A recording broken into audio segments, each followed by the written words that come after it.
എൽജിമോസ് വ്ലോഗ്സിലേക്ക് ഏവർക്കും സ്വാഗതം. പച്ചമുളക് നിറയെ കായ്ക്കാൻ എന്തെല്ലാം വളമിടണമെന്നാണ് ഈ വീഡിയോ കാണിക്കുന്നത്. അതിനു വേണ്ടി ഈ 2 തൈകൾക്ക് വളമിട്ട് കാണിക്കാം. തൈകൾക്ക് ചുറ്റും ആദ്യം മണ്ണിളക്കിയിട്ട് ഇനി ചാണകപ്പൊടി വിതറിക്കൊടുക്കുക. ഇതിനു മീതെ കുറച്ച് ഉണങ്ങിയ കരിയില ഇട്ട് കൊടുക്കണം.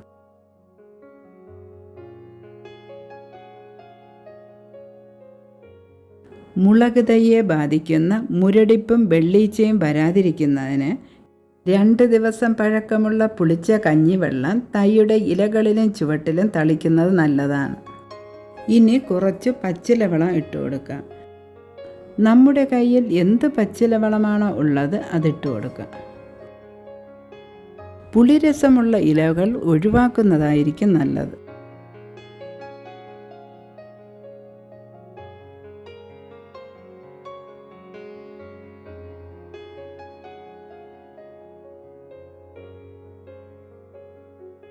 ഇനി വേപ്പിൻ പിണ്ണാക്കും കോഴിക്കാഷ്ടവും ചേർത്തിളക്കിയ മണ്ണിട്ടതിന് ശേഷം വെള്ളം നനച്ചു കൊടുക്കുക. വേപ്പിൻ പിണ്ണാക്ക് പൂ കൊഴിയാതിരിക്കാൻ നല്ലതാണ്.